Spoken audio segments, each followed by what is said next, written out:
Good afternoon, morning, evening, wherever you are on this beautiful planet. And whenever you're watching, I'm glad you're here. Thank you, whether you are here live today or you are watching a recording. I know you're probably watching a recording. Not that many people watch live, but it's so exciting to do it live. It's just a lot more energy. If you ever want to come to a live show, ask questions. I'll try to answer them. Or when those of you are watching the recording, put it in the comments and I will go back and I will answer whatever questions you have about today's topic or any other cash flow topic and profitability topic that you may be able to think about. How much do you know?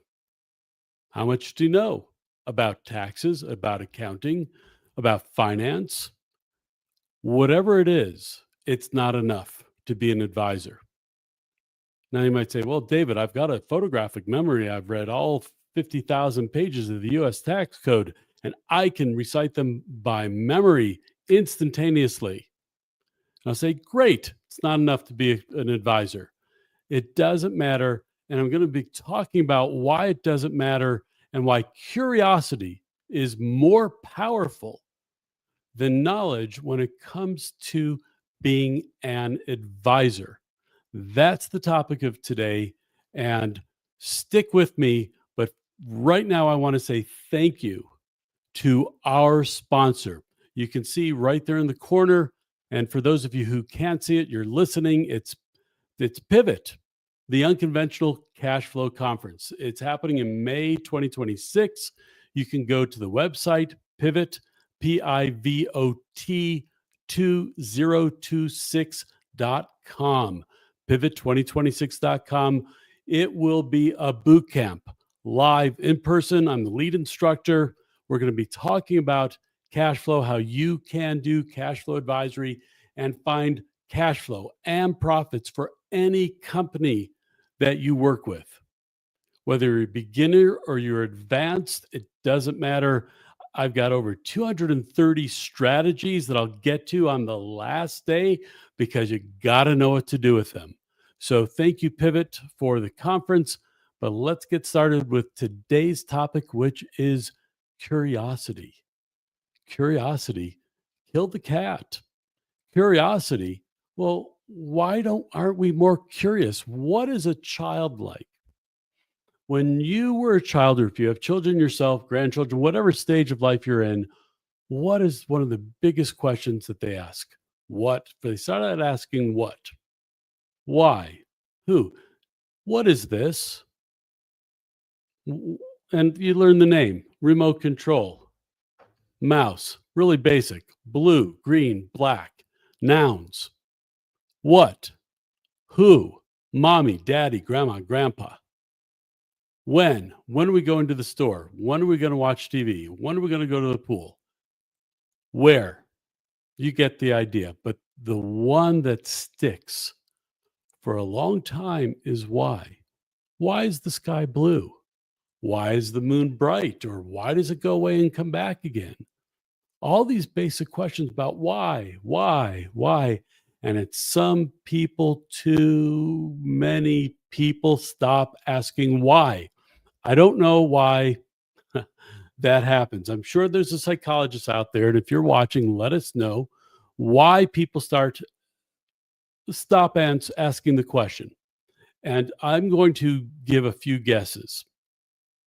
Number one, at some point in school or with parents, they were told to stop asking why, stop asking so many questions. That's not good. And it could stifle you, including in school. When we get to the college level, where you should be asking, why are we doing this? Why are we using accrual accounting?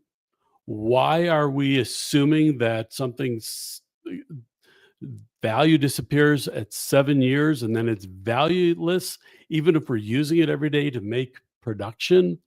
Why? Now, that's okay. If you know the answer to accounting, that's good. If you know accounting to finance, that's good. But here is the challenge. If you want to be an advisor and you want to understand how to land clients, size a project, understand your client's pain points, especially, and find the root causes of problems and not just look at the surface level stuff, you need to start asking questions. Who, what, when, where are great. They're really good, but usually to get to the real root, you've got to go to the why. Now, I have a good friend, Spencer Reynolds. He's down in Florida. He's a networker, a master networker. He runs BNI in Florida. And he did some coaching for me one day and said, David, you need 7 whys to get to the root cause of a problem. So I'm actually starting with the end. I just can't help myself. This is the culmination of really getting down to the root cause. And then I'll work backwards to how do you get a client, etc. I'm going to give you a few examples today on those different topics I mentioned. So let's get to root cause. Spencer says it takes 7 whys. So I had a client.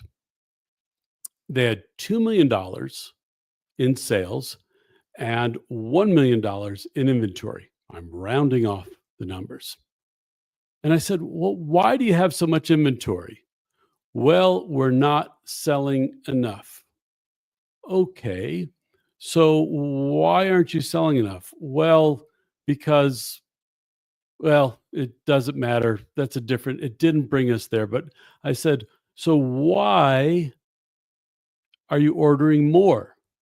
Well, we've got to bring in this year's models because we had the old models. Now, this was chainsaws and lawnmowers, and nobody that I know of cares about whether they're last year's or this year's models. But that was the reason he gave me. Okay, so why do you need this year's models? Well, that's what we've got to put them on the show floor. Okay, so why do you have to put them on the show floor? Well, because everybody expects there to be the new models. If you go to the car dealership, you're going to see the new cars. The old models they put in the back lot and put them on sale. And so the old models for the chainsaws went into the warehouse. I said, okay. And then I said, sorry, nobody really cares about that. So why are you doing it? Well, but we get a 2% discount. So it's still, why are you buying so much? All right. You've got more than a year's worth of inventory. That's why you bought there. But why are you buying so much?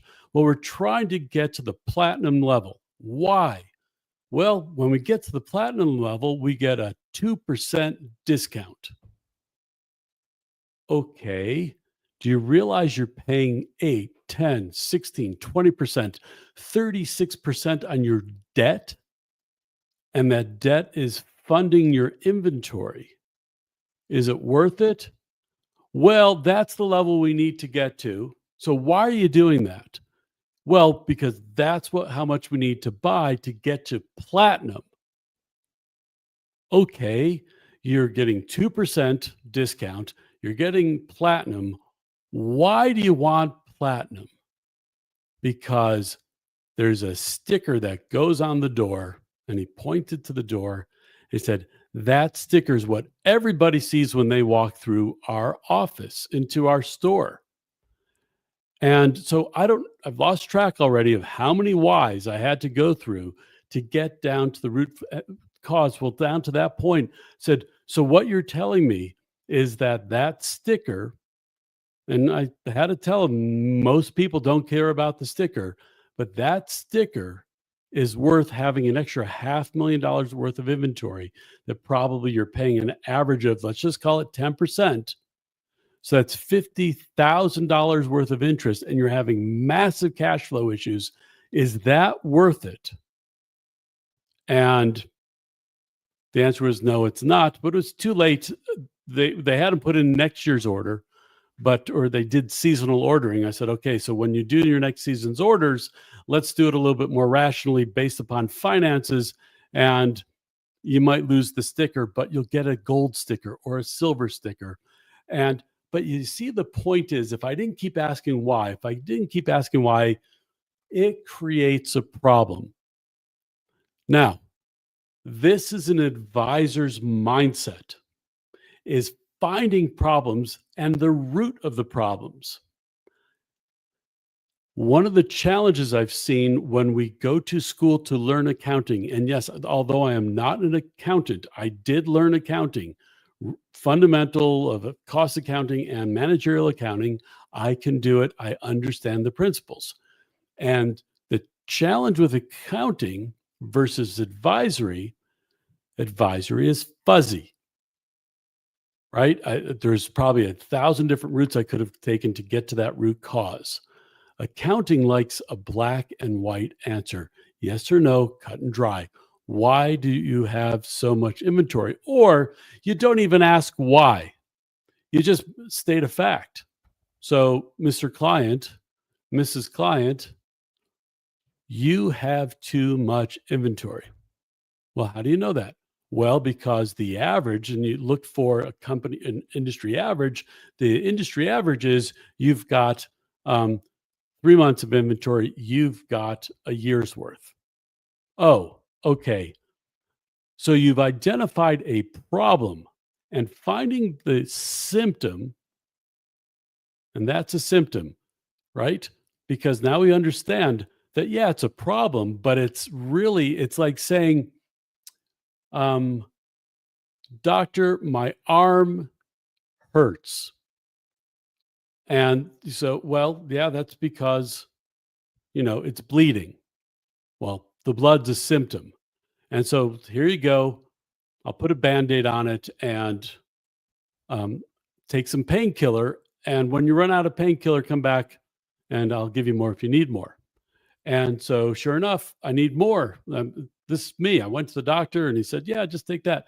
Well, after the third time I went back, there's another doctor who said, well, why does your arm hurt? Well, I fell down and it banged against something and it's killing me.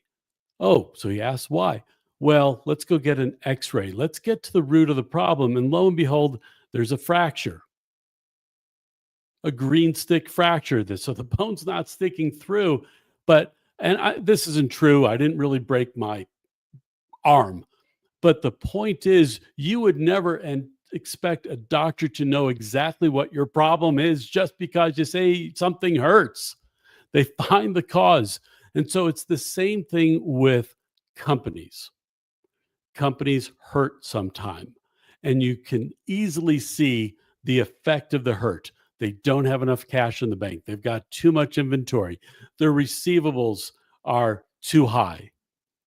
The question is always, why? What is going on? And you need to be fundamentally curious. This is why it's more important. You can have all the knowledge in the world. You can have access to any AI you want to that's a large learning module, LLM, and say, what's the average inventory turns for a whatever industry it is? And they say, well, it's 8. And so there you go. It's 8. You've got the information of the world at your fingertips these days. That is not the issue. It is your skills at digging in through conversations that will make all the difference to being an advisor. And it comes down to curiosity. Now, I've got one person who's in my mastermind. We've got a great mastermind, lots of different backgrounds. We've got an accountant, we've got an inventory specialist, we've got a certified financial planner, various backgrounds. And this one person always asks, what questions should I ask when I talk to my client? And they want a checklist. And I'm here to tell you right now is that the only thing you've got to work with is checklists, and that's what you need. You probably should not look at advisory. You should be looking at sticking with whatever you're doing right now. Now, I'm not saying there's not a general checklist. Ask about human resources, ask about inventory, ask about hiring, whatever it is. but it's a very general so you don't forget what to do, but it's not exactly detailed because you're never going to know. Every business is unique, every business person's unique, every organization that you work with is unique. So let's talk about how you can use curiosity to land clients. That's just one example. So it is hard to do pricing for advisory because you need to have a sizing of the problem and what it's going to take. Now, you could do it by the hour, but it doesn't work very well. Trust me, I've been there, doesn't work well. And that's the experience most people do, although it is the way most of us get started. The transition to fixed price works a lot better. So you have to have discussions because somebody calls and says, nobody calls and says, well, what do they do for a tax return? How much does it cost for a tax return? Now, some accountants don't do that. They say, no, we've got to have a discussion. I need to size it. Others just say, hey, it's 400, 700, 1,000, 2,000, 2,500, whatever that cost is. And you can quote it. But with advisory, two things. Number one, it's like, well, I'm not sure. Generally, it's a range of costs for me and what I do. It is $3,000 to $5,000 for the average company that I work with to get started for the first month or two each month, and then it'll go down to $1,000 to $3,000 each month for ongoing work. And then I have engagements that run about 6 months. Great. That's a general description. But for you, Mr. Client, you, Miss Client, you, whoever it is, I need to talk to you. First of all, I need to know that I can help you. I need to know that there's a good fit. And I need to size what your problem is. And so I'll just talk about sizing first. This is part of my discovery process. And this is, again, curiosity. And boy, have I made some mistakes at not sizing properly. So it does. There's certain things that don't really matter. It doesn't matter if it's an LLC. It doesn't matter if it's an S corp. It doesn't matter how they're taxed. Their sole proprietorship. Things that matter are revenue, because revenue gives a general indication of complexity. And so it's just asking those general, okay, you can have a checklist, right? How much revenue, about how profitable, can you give me your financials so I can study them? But the other part of sizing a project is what is hidden under the covers. Are there any big concerns that you have? That's an open-ended question. So that's what I should have gone to. So when I ask, what's your revenue? Do you have a financial package you can give me so I can take a look at your balance sheet and your P&L? That's a close-ended answer. There's one answer that's right. Now, they might not get it right, but there's one answer. So when I say, what's your annual revenue? They'll say, oh, it's $1.5 million. Great, fantastic. That's easy to deal with. But if I ask about what is your revenue trend and why is it moving that way, that's what's called an open-ended question, which is a discussion point. Now, some people don't want to discuss, and it's like extracting molars that the dentist has got to just pull really hard.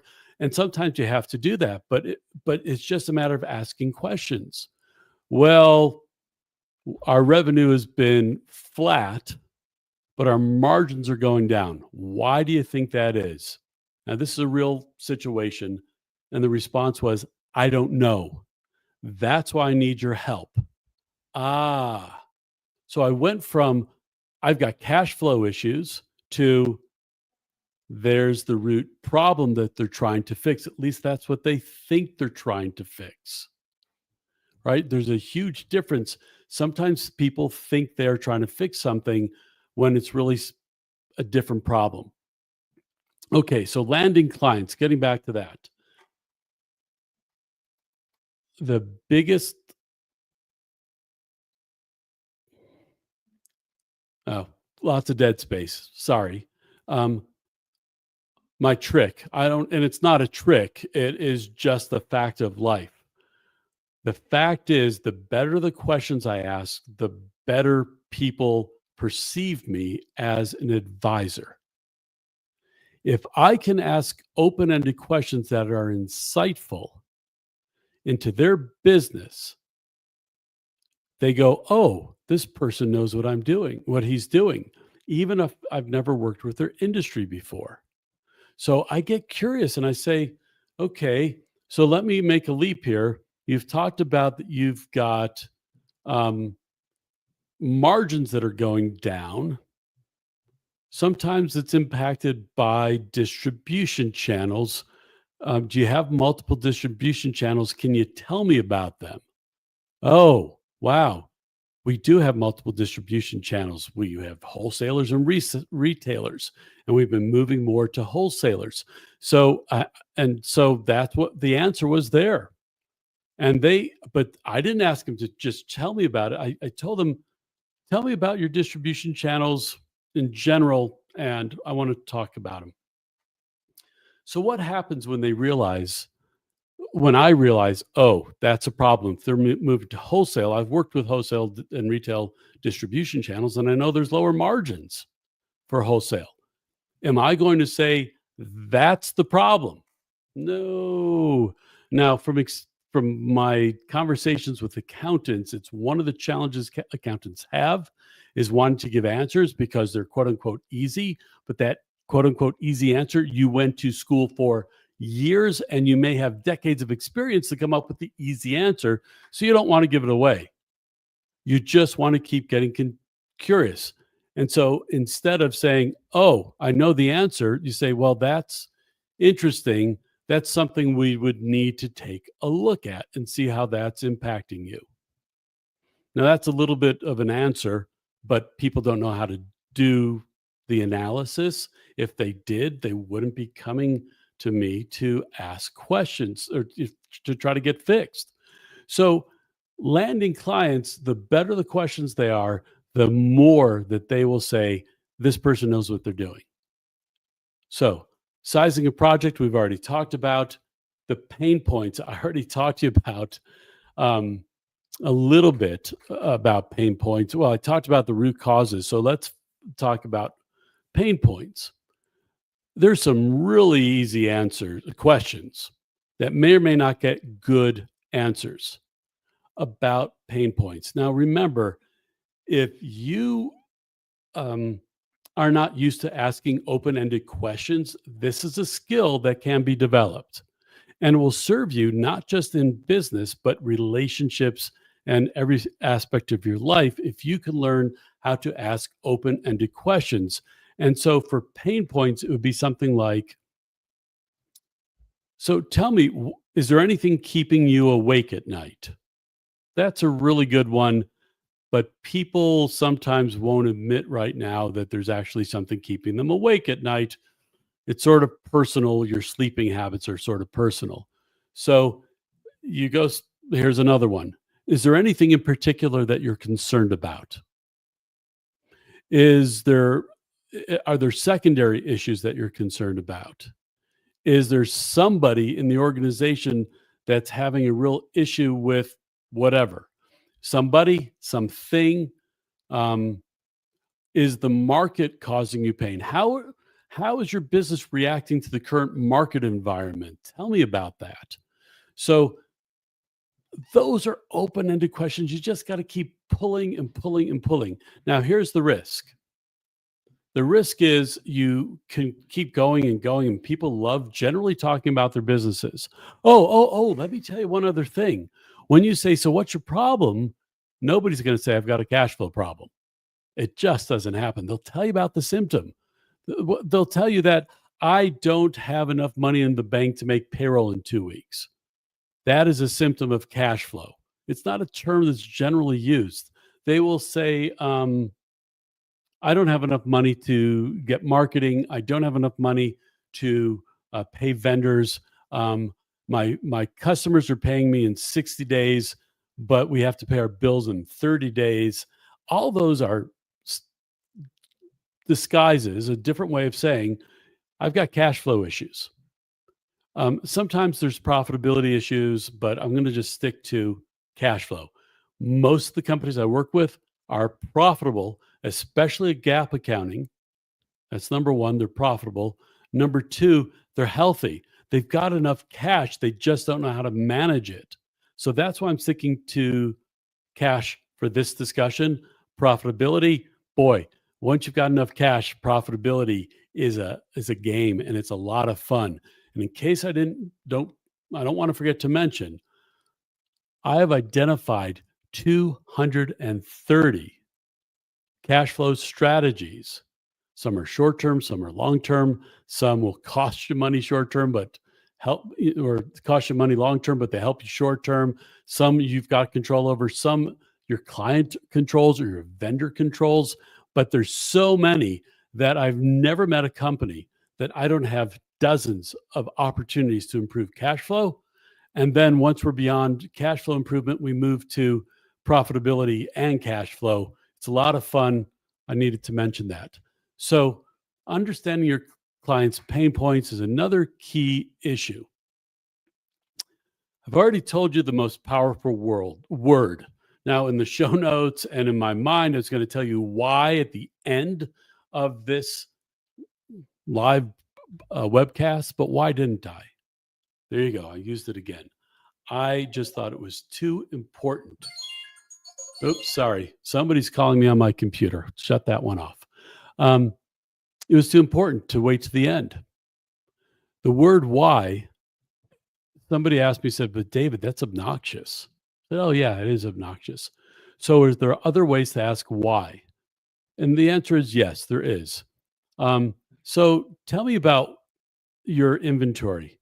Is there a particular reason that you have so much inventory? Or you could say, why do you have so much inventory? Why can actually sound accusatory. So you want to work around it. So let's ask it again with the inventory. So tell me about your inventory. Just start there. Tell me about your inventory.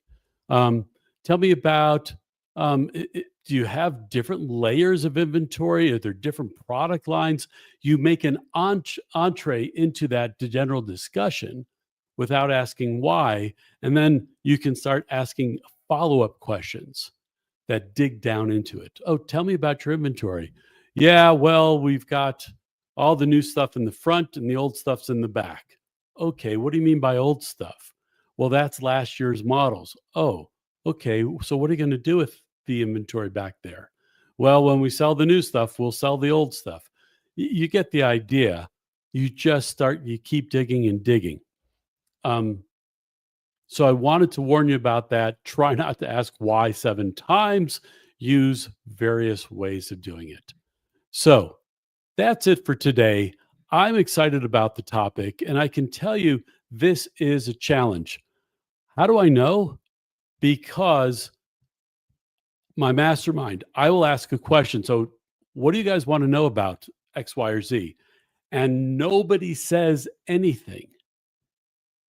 And these are very smart people. I've already told you the profile, but in case you weren't here, it's accountants, it's financial advisors. And I finally got fed up and I wrote an article on curiosity. And I said, I've got 2 masterminds a week. That's what we covered. We covered curiosity. So I'm going to give you a challenge. If you're not curious right now with your clients, if you don't have a fundamental curiosity about how the business works of your clients and you're an advisor, get curious. And if you don't know how to, get in touch with me and I'll introduce you to our program. And maybe that's what it will take. It doesn't have to, but curiosity will make you a better advisor. And quite frankly, I don't know how you can be a good advisor without curiosity. If all you're doing is providing facts and figures and not helping people fix things and fix root causes, are you really providing the service that you could be providing as a world-class advisor? Thank you so much for whatever you're doing to help out your clients. We need more people helping clients. And I want to give you just one more piece of advice. If you're working with cash flow, you need to focus on cash, not accounting.